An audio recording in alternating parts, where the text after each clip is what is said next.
Después de haber visto los presupuestos para esta brevísima introducción a los libros apocalípticos y deuterocanónicos del Antiguo Testamento, vamos a continuar con la unidad número 2.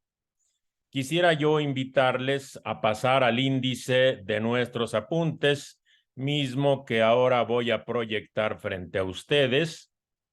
Allí vamos a encontrar lo que hemos visto y lo que veremos ahora. Hemos visto entonces la unidad número 1, que son los presupuestos, pautas de interpretación, unas pautas hermenéuticas, tratando de ver cómo nuestra lectura de la Biblia tiene que hacerse con una mentalidad no colonial, una mentalidad descolonizada. Y también vimos en el punto número 2 el contexto histórico de esta literatura apocalíptica y deuterocanónica. Vamos ahora a la unidad número 2, tema número 2 de nuestra breve introducción, que es precisamente sobre los apocalipsis. Veremos de forma muy general un repaso de lo que ustedes quizá ya estudiaron sobre la literatura apocalíptica y luego una brevísima semblanza del libro de Daniel. Así es que les invito a que pasemos a la página número 5 de nuestros apuntes. Página 5. Allí encontramos inmediatamente el tema 3, la literatura apocalíptica, con un breve párrafo de introducción y luego con unos cuadros sinópticos que nos van a ayudar a repasar las características fundamentales de esta literatura. Entonces, vamos a ver en primer lugar que con el nombre de apocalíptica nosotros nos referimos a una corriente de pensamiento y a un tipo de literatura y a un movimiento socio-religioso. Vamos a ver primero lo de movimiento socio-religioso.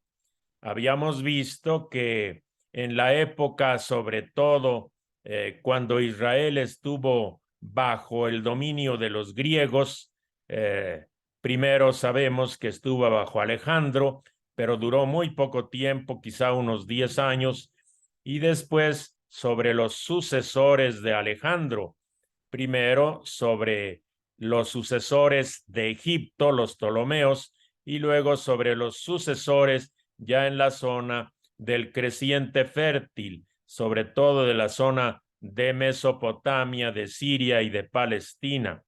Entonces, en este tiempo, es un tiempo en donde Israel va a conocer el sometimiento a los imperios, va a vivir una situación bastante crítica por el acoso que va a recibir de estos imperios y consecuentemente va a comenzar a surgir un movimiento socio-religioso de resistencia. A ese movimiento le vamos a llamar apocalipticismo,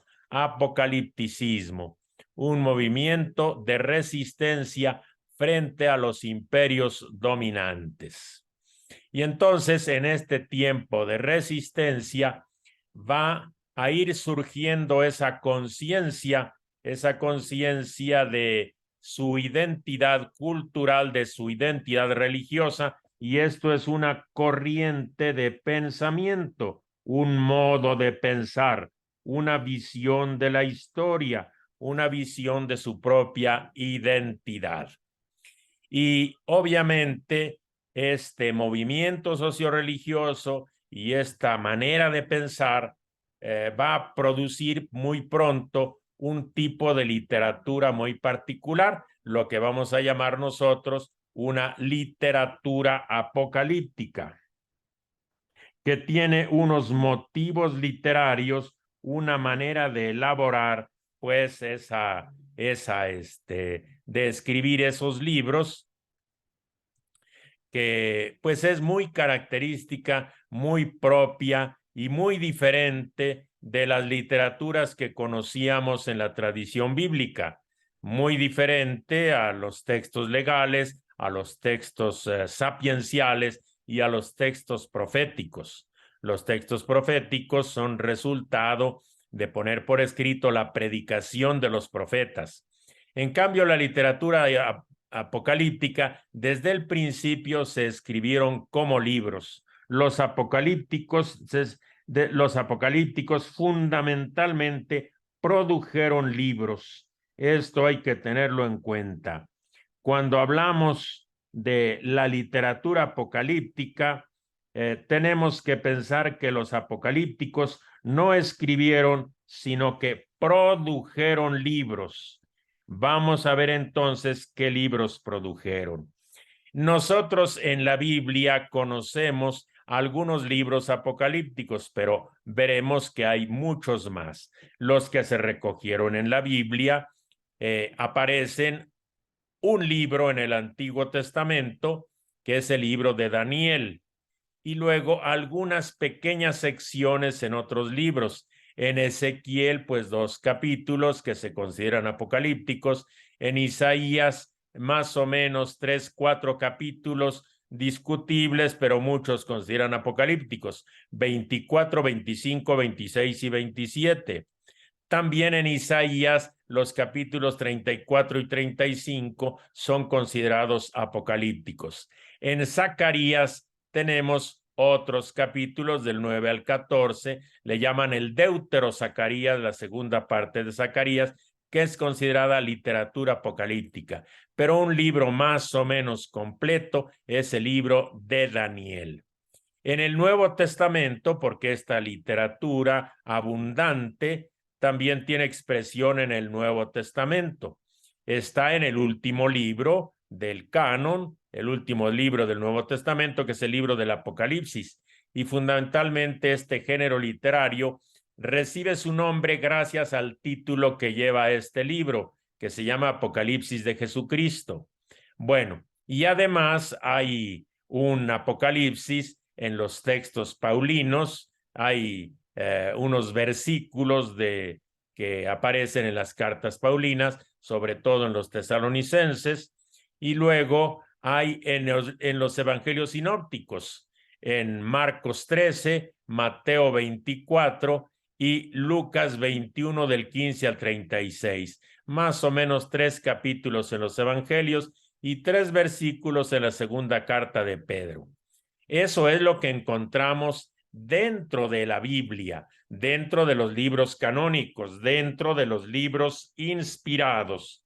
Pero fuera de la Biblia, esa literatura es realmente abundante. Hay muchos libros, mencionamos solo a modo de ejemplo algunos apocalipsis judíos, como es el libro de Enoc, el libro de los jubileos, los testamentos de los 12 patriarcas.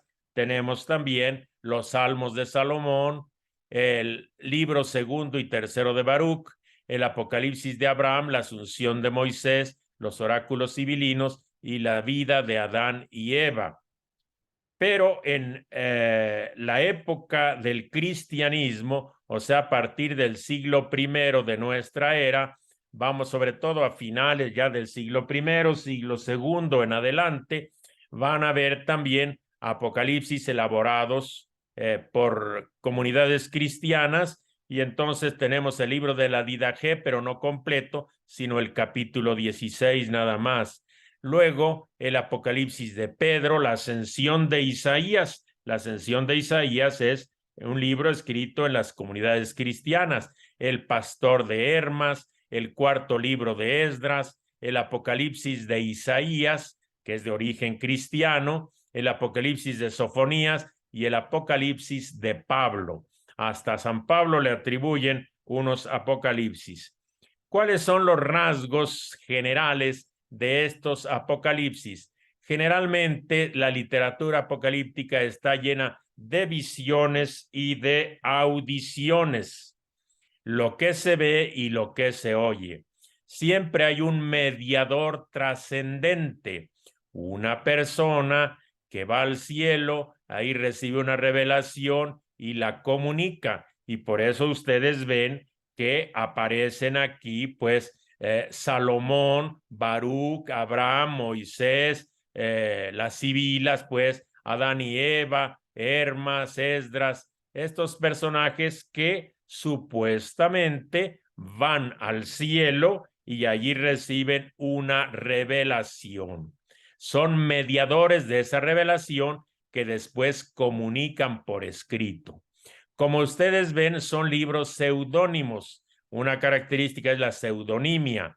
Entonces toman un personaje importante del pasado y lo ponen como el autor de esas visiones y de esas revelaciones.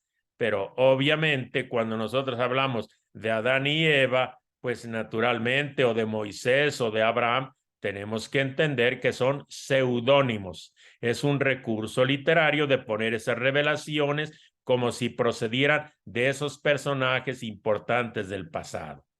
Hay una predicción simulada. ¿Qué quiere decir? Que es simulada, no es que se no es que se predigan algunas cosas, se simula que se predicen. Por ejemplo, hay un personaje que vamos a hacer el ejemplo de que quisiéramos elaborar ahorita un apocalipsis en nuestra época y nosotros decimos, vamos a hacer el apocalipsis de una figura de Mahatma Gandhi, por ejemplo, ¿no? Y entonces vamos a poner a Mahatma Gandhi como el que tiene unas visiones o unas audiciones y decimos, el Mahatma Gandhi, él va a predecir que, bueno, más que va a predecir, Mahatma Gandhi nos anuncia qué cosa, anuncia ya desde su juventud que iba a haber una grande guerra en Europa, anuncia que va a haber una explosión de la bomba atómica, anuncia que va a haber una olimpiada en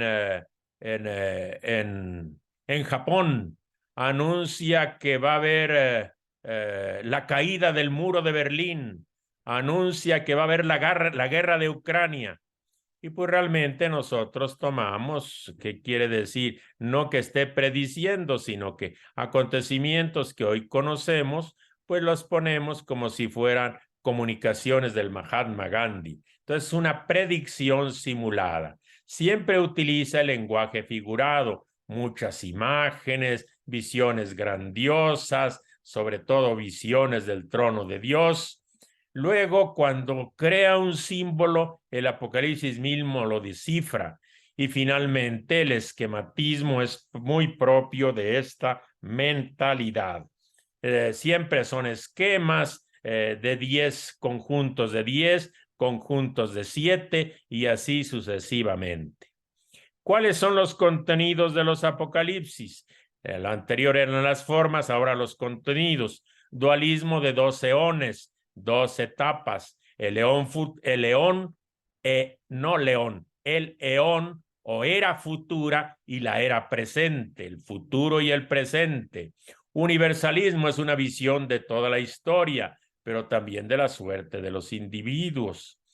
Casi siempre tienen una mentalidad pesimista, porque este mundo pues ya no tiene remedio, es un mundo en desastre, en decadencia, y la esperanza, pues la esperanza se da en el más allá, en el futuro de la historia, cuando Dios intervenga e inaugure el nuevo eón, la nueva era, que pues es la era que Dios regalará con su generosidad y con su novedad.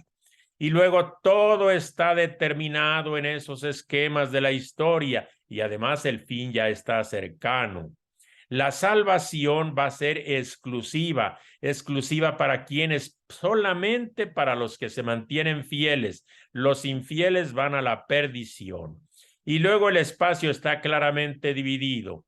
El cielo y la tierra sin posibilidades de una comunicación. El cielo, el mundo de Dios, la tierra se la ha dado a los hombres, el espacio arriba y el espacio abajo. Y luego se narra también, hay muchas narraciones, como son el regreso de el vidente, el que recibió las visiones, va a regresar de allá donde estuvo en el cielo, donde estuvo quizá en el trono de Dios, va a regresar y a contar lo que ha sucedido. Esas serían las características generales de los libros apocalípticos, de la literatura apocalíptica. Y con esto vamos a introducirnos solamente una brevísima introducción al libro de Daniel, el libro de Daniel. Y vamos a verlo en tres momentos. Primero vamos a dar una información muy general sobre el libro de Daniel, una información que le vamos a llamar histórico-crítica, dar algunos datos del libro, luego veremos su esquema y finalmente vamos a recordar algo de su mensaje teológico, de su teología. Entonces, vamos a ver el libro de Daniel desde el punto de vista histórico-crítico, cómo lo podemos, ubicar. Entonces, vamos a ver el tipo de literatura. ¿Qué género literario, qué tipo de literatura es Daniel? Es una literatura de tipo didáctico porque tiene enseñanza y sobre todo de tipo apocalíptico porque tiene revelaciones. ¿De qué época es el libro de Daniel? Es de la primera mitad del siglo II antes de Cristo, entre el 200 y el 150 más o menos.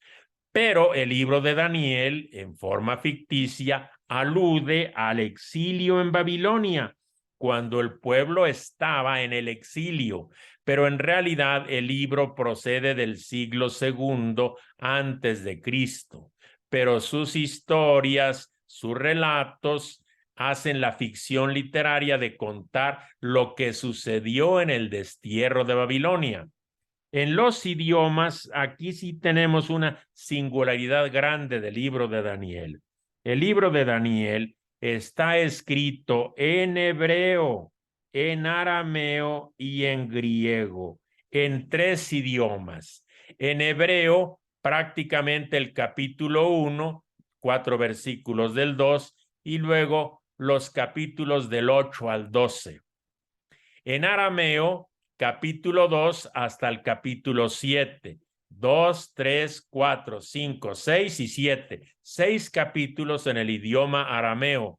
Y en griego va a haber una buena parte del capítulo 3, una buena parte del versículo 24 al 90, y además los capítulos 13 y 14 están escritos en griego.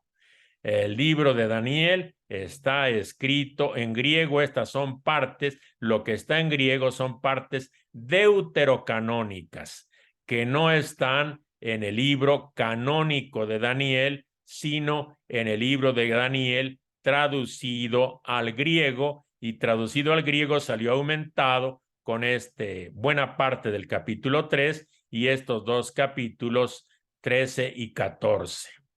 ¿Quién es el autor de este libro? El autor se nos presenta como autor legendario, obviamente, pues a Daniel, a quien se le llama un profeta que actuó en la época del que el pueblo estaba en el destierro bajo Nabucodonosor. Pero solamente esa es la ficción literaria, es una figura legendaria, pudiéramos decir, porque en la Biblia se menciona por allí un tal profeta de nombre Daniel. Entonces aquí se retoma ese nombre, acuerden, en forma seudónima se retoma y a él se le atribuye el libro. ¿Quién sería el autor real? El compilador de todas esas historias en hebreo, en griego, en arameo. El compilador de esas historias es anónimo. No sabemos quién recogió esas tradiciones. Por lo tanto, desde el punto de vista de la unidad literaria, pues obviamente no es un libro que tenga una grande unidad literaria. tiene, pues se notan sus unidades diferentes, muy diferentes en estilo literario, en propósito, ¿verdad?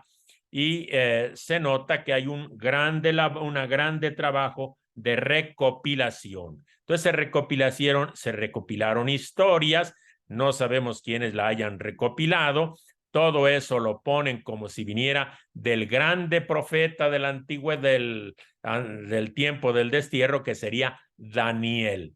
Y ese libro se escribió entonces en el siglo II antes de Cristo, del 200 al 160, 150 más o menos.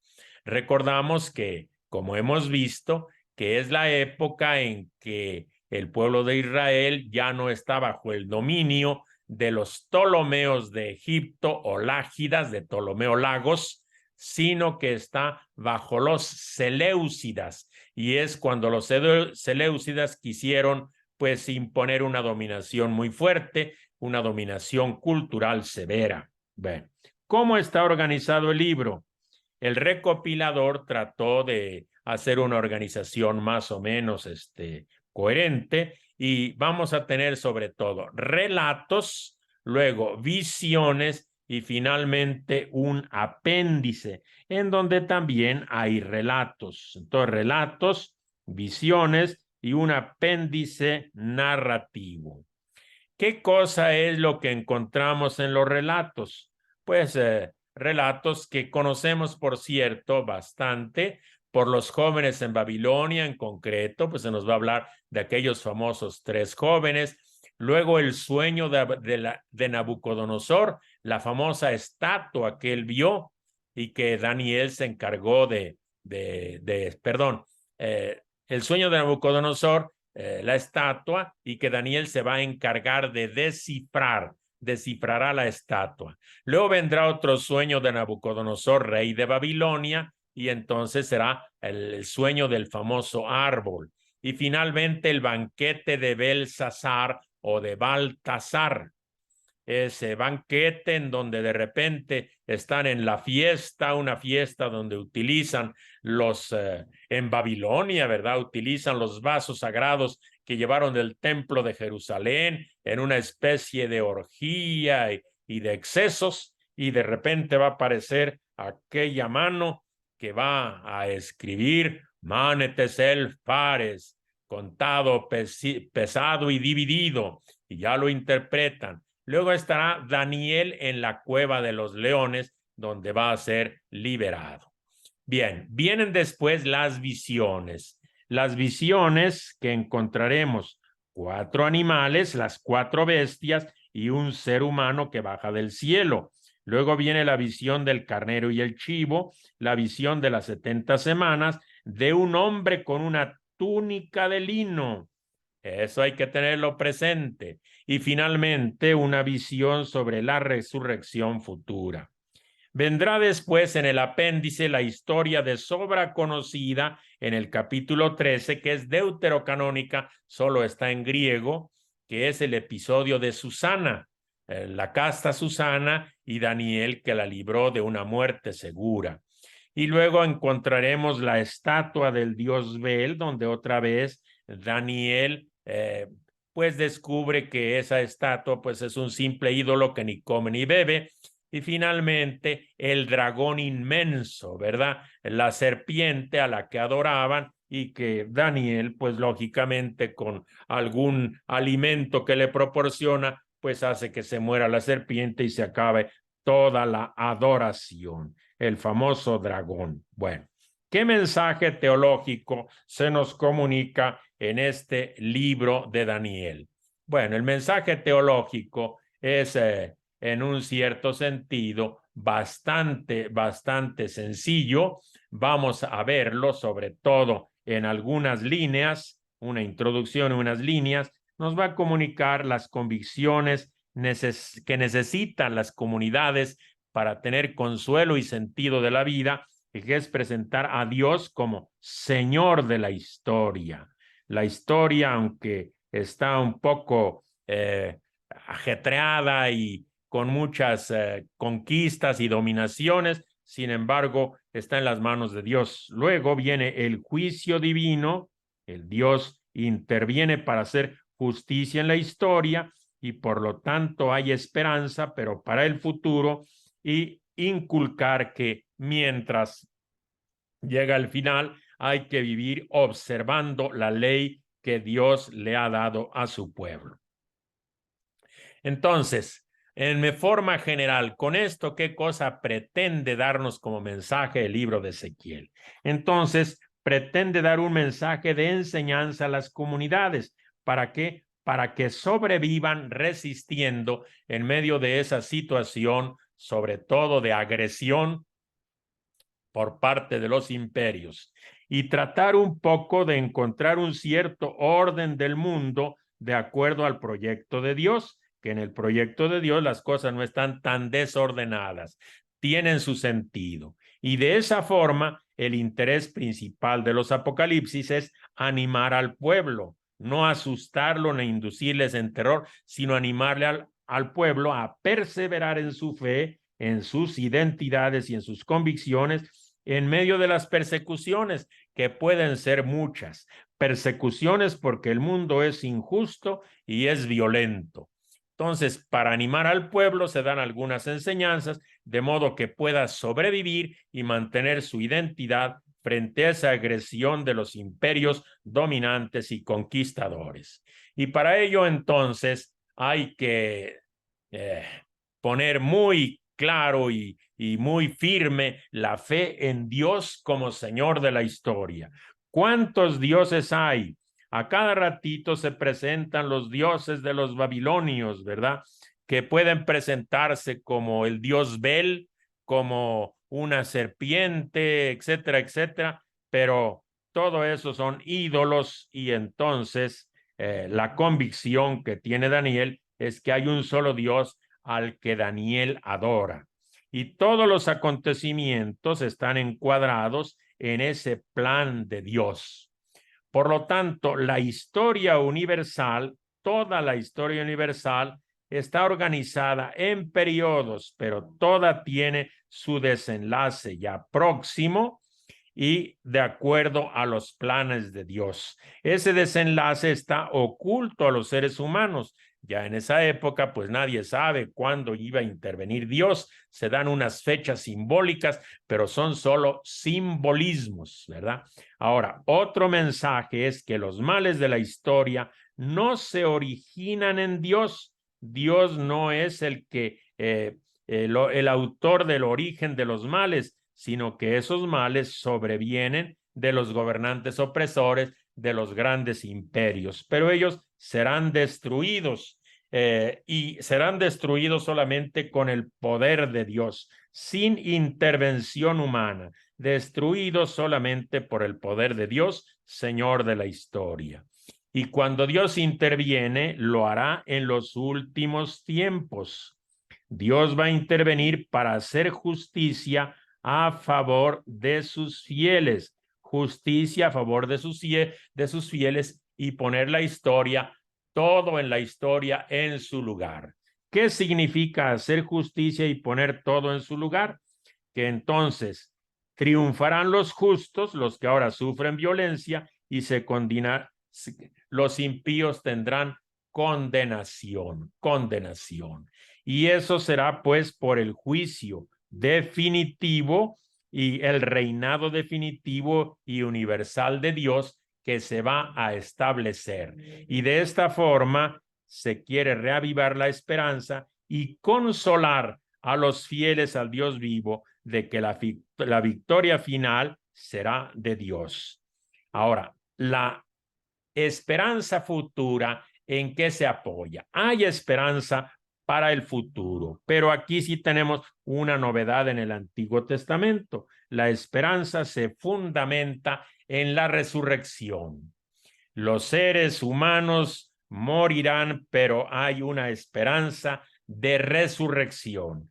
Aquí tenemos que hacer notar que la fe en la resurrección en el Antiguo Testamento ya está presente en el libro de Daniel y aparece en un contexto de insurrección cuando el pueblo toma conciencia de resistir, de oponerse, de no doblegarse ante los imperios dominantes. Y a veces en esa insurrección hay mártires que arriesgan su propia vida precisamente porque tienen esperanza en que resucitarán. Y van a resistir hasta el triunfo, resistir hasta el triunfo.